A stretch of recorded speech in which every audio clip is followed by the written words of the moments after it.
주님께서 여러분과 함께 또한 그대와 함께 루카가 전한 거룩한 복음입니다. 주님 영광 받으소서.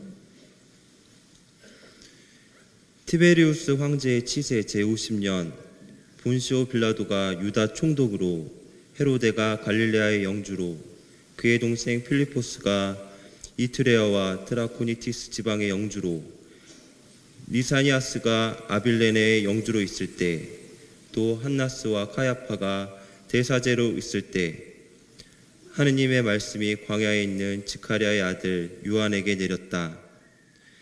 그리하여 요한은 요르단 부근의 모든 지방을 다니며 죄의 용서를 위한 회개의 세례를 선포하였다. 이는 이사야 예언자가 선포한 말씀의 책에 기록된 그대로이다. 광야에서 외치는 이의 소리, 너희는 주님의 길을 마련하여라. 그분의 길을 곧게 내어라. 골짜기는 모두 메워지고 산과 언덕은 모두 낮아져라. 굳은 데는 곧아지고 거친 길은 평탄하게 되어라. 그리하여 모든 사람이 하느님의 구원을 보리라. 주님의 말씀입니다. 그리스도님 참여합니다. 앉으십시오. 참여 예수님. 저는 이번에 부재 서풀 받은 조봉익 도미니코 부재입니다. 여러분의 많은 기도가 부재품을 받는 데 큰 도움이 되었습니다. 이 자리를 빌어 감사의 인사를 드리고 싶습니다. 어제는 생애 첫 강론이라서 떨렸지만 지금은 너무 많은 분들이 오셔서 더 떨립니다. 오늘은 평소보다 더 많이 오신 것 같습니다. 신학교에 있으면 라이프 스토리를 4번을 작성합니다. 신학교 들어갈 때 한 번, 3학년 차기할 때 한 번, 그리고 대학원 1학년 영성 심화회 할 때 한 번, 부재서풀 받기 전에 한 번 해서 4번을 합니다. 4번을 하면서 이걸 왜 하나라는 생각을 많이 했지만 이번 부재서품 준비 피정을 하면서 이걸 또 한 번 작성했는데요. 동기 부재들과 이 라이프 스토리를 나누면서 우리의 삶 안에서 하느님께서 당신의 도구로 써주시기 위해 많은 준비를 하셨구나를 느낄 수가 있었습니다. 그래서 저의 인생 이야기를 함께 나누고자 합니다. 이 이야기를 통해서 하나님께서 저희와 함께 현존하신다는 것을 느껴보시기 바랍니다. 저는 1981년 5월 16일 서울에서 태어났습니다. 여러 군데로 이사를 거쳐 지금 이곳 오산에 이사 온 거는 6살 때 1986년에 이사를 왔습니다. 저희 가족은 부모님과 여동생과 조카가 있고요. 서동에서 배과수원을 하고 있습니다. 유치원은 노틀담 유치원, 오산초등학교, 오산중학교, 오산고등학교를 다녔습니다. 어렸을 때 신앙생활에 대해서 기억나는 것은 유아세례를 받았지만 천용설체를 받고 또 복사단을 섰습니다. 복사단 할 때 성당에 올 때만 씻었던 것 같습니다. 어렸을 때 잘 안 씻었는데요. 성당에 올 때는 특별한 일 같아서 잘 씻고 다녔습니다. 그리고 또 한 가지 기억나는 것은 동네 분들이 지금 생각해 보면 54일 기도를 했던 것 같습니다. 매일 몇 달을 모여서 묵주기를 했던 것 같은데요. 그 묵주기도를 열심히 다녔던 것 같습니다. 그리고 고등학교 때 처음으로 성소를 느꼈습니다. 고등학교 2학년 초여름으로 생각되는데요. 아침에 일어나 보니 지금같이 햇살이 너무 좋았습니다.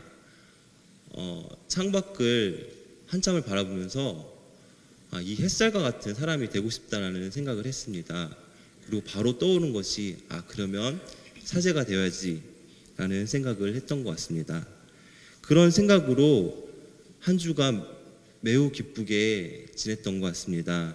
본당에 와서 신부님께 말씀드릴 때까지 무척 큰 기쁨으로 즐겁게 보냈던 것 같습니다. 이러한 성소를 신부님께 말씀드리고 예비 신학생에 다니면서 자연스럽게 또 학교 선생님들도 알게 돼서 신자분들인 선생님들께서 잘 배려해 주셨던 것 같습니다. 오산 고등학교가 그때는 공부가 고만고만했어요. 지금처럼 잘하는 게 아니라 저도 노력은 안 했지만 다들 고만고만했기 때문에 잘하는 줄 알았습니다. 그래서 아무런 노력 없이 수능을 봤는데요. 점수가 형편없이 나왔습니다. 그래서 신학교밖에 생각 안 하고 있어서 바로 재수를 결정했고요. 3, 4, 5월 달은 놀고 6월 달부터 다시 공부를 하기 시작해서 11월 달까지 공부를 해서 100점 정도 올렸던 것 같습니다. 수능 점수를. 그리고 다시 신학교에 입학 원서를 받았지만 다시 되돌려 받을 수밖에 없었습니다. 그 이유는 예비 신학생 모임에 다니면서 머리 염색했다는 것과 제 행동 거지가 많이 안 좋았다는 그런 평가에서였습니다. 그때는 많이 성서국장 신부님을 원망했지만 시간이 지나고 나서 보니 그때 만약 신학교를 들어갔다면 제 발로 나았을 수가 있겠구나라는 생각을 신학교 들어와서 했습니다. 그렇게 생각되면서 그것도 바로 하나님께서 해주신 일이 아닌가라는 생각을 했습니다. 그렇게 재수를 하고도 신학교에 못 들어가고 점수에 맞춰 급히 들어간 대학이 용인대학교 생명과학과였습니다. 대학 생활을 할 때는 이미 마음은 반반이 되었습니다. 그래도 나중에라도 다시 실도해 봐야 되겠다는 막연한 생각만을 가지고 있었습니다. 대학 생활을 하면서 교사일을 하고 그렇게나마 성당에서 활동을 하는 게 좋았습니다. 그러면서 군대를 다녀왔고 군대에 다녀와서는 현실을 직시해 저의 최대의 인생 목표는 결혼하는 것이었습니다. 다만 신학교에 가고 싶다는 생각은 이따금씩만 생각될 뿐이었습니다. 그렇게 몇 년 동안은 아무 생각 없이 성당 생활과 학교 생활을 했습니다. 그리고 이쁜 여자친구랑 행복해 하고 있었던 중에 분당 수녀님께서 저에게 신학교 들어가 볼 생각이 없냐고 이렇게 질문하는 것이었습니다. 네, 그때는 여자친구도 있었고 또 행복해 하고 있었을 때라 무슨 신학교라고 막 정색하면서 화를 냈던 것 같습니다. 하지만 그 질문이 계속 머리에 맴돌았습니다. 그래서 기도를 했는데 기도했던 내용이 이분이랑 그 분이랑 결혼시켜주지 않을 바에는 신학교에 들어가겠다고. 근데 그 기도가 너무 빨리 이루어졌죠.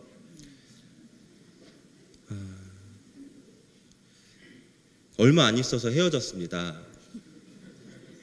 그리고 한참 그 일 때문에 승질나 있을 때 그 기도가 떠올랐고 그때도 제가 복사를 섰던 것 같아요.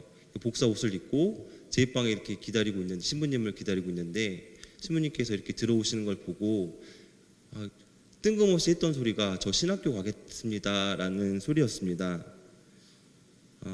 이유는 어찌됐든 그렇게 다시 성소는 시작됐고 그렇게 시작된 성소는 처음에 받았던 성소와는 달리 되게 두려운 것이었습니다. 한 6달을 혼자 두려워서 밤잠도 설치고 자다가도 벌떡벌떡 일어날 정도로 너무 두려운 것이었습니다. 이미 이런 평범한 생활에 익숙해 있던 터라 신학교 들어가서 규율에 얽매여서 생활한다는 게 받아들이기 힘든 것이었습니다. 그렇게 많은 일이 있은 후에 신학교에 합격했고 입학한 날 첫날 천장을 바라보면서 후회를 했습니다. 내가 여기 왜 들어왔지? 과연 잘할 수 있을까? 아직 짐은 다 안 풀었는데 좀 다시 나갈까라는 생각을 많이 했습니다. 신학교의 생활은 꼭 군대에 다시 입대한 느낌이었습니다. 또한 많은 시간이 흐르면서 처음에 마음은 빛이 바래졌고 제가 포기했다고 생각했던 많은 것들이 더 크게 다가와 저를 힘들게 했습니다. 그럼에도 저를 위해 기도해 주시는 분들과 저를 뽑아 당신의 일을 맡기시려고 준비시키는 예수님을 배신하는 것이 너무 죄송스러워 다시금 기운을 얻곤 했습니다. 그렇게 시간이 흘러 엊그제 부재 서품을 받았습니다. 아직은 부재라는 말이 상당히 낯설고 이 자리에서 강론을 하고 미사 시간에 주님의 식탁에서 봉사한다는 것이 낯설게만 느껴집니다. 오늘 복음 말씀에서 루카 복음사가는 티베리우스 황제 치세 제50년 본시오 빌라도가 총독으로 헤로데가 갈릴레아 영주로 있을 때라고 복음서의 시간을 자세히 묘사합니다. 예수님의 삶이 역사 안에서 이루어졌음을 잘 표현해 주는 구절입니다. 그 시간 안에 하느님의 말씀이 광야에 있는 요한에게 내려져 요한은 사람들에게 회개하라고 선포합니다. 하느님의 말씀은 우리 삶 안에 이루어지는 것입니다. 오늘 저의 그동안의 삶 안에서 하느님의 부르심이 어떻게 이루어졌는지 그 요점을 말씀드렸습니다. 하느님의 뜻은 거창하게 우리에게 오는 것은 아닙니다. 스쳐 지나갈 수도 있는 작은 사건 하나에도 하느님의 뜻은 숨겨져 있습니다. 그것을 어떻게 받아들이는 것인가에 따라 우리의 모습이 달라지기도 합니다. 그리고 그 일상 안의 작은 사건이 하느님의 뜻이라고 바로 생각될 수 있는 게 회개가 아닐까 생각해 봅니다. 또한 이번 주일은 사회교리 주간입니다. 교회는 사회적인 문제에 대해서 많은 관심과 하느님의 뜻에 따라 가르침을 줍니다. 교회가 사회적인 문제에 관심을 가지고 처음으로 언급한 새로운 사태부터 오늘날에 이르기까지 많은 문헌들을 통해 다양한 분야에 대해 교회적인 가르침을 제시하고 있습니다. 첫 문헌이 사회적인 새로운 사태 40주년, 80주년, 100주년, 사회적 관심 등등의 사회적인 문제에 대해서 교황청은 문헌을 내놨습니다. 그런 문헌을 요약해 담은 게 간추린 사회교리라는 책입니다. 그 간추린 사회교리 책 안에서는 가정에서부터 인간 노동, 경제 생활, 정치와 국제 공동체, 환경 보호와 평화 증진에 이르기까지 많은 분야에 대해 교회의 가르침을 말하고 있습니다. 사회교리의 주된 가르침은 인간의 존엄성에서부터 출발합니다. 인간은 하느님의 모상이기 때문에 그 자체로서 존엄성을 지닙니다. 그렇기 때문에 인간 사회의 모든 분야에서 이 인간의 존엄성은 무시되어서는 안 됩니다.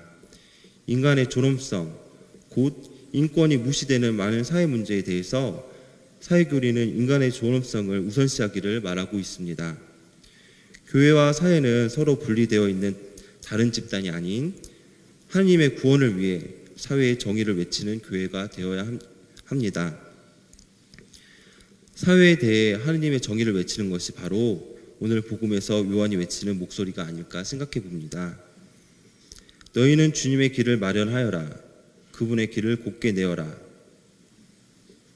이번 한 주간 인간의 존엄성이 무시되는 곳이 있다면 하느님의 정의를 외쳐보는 시간이 되었으면 합니다.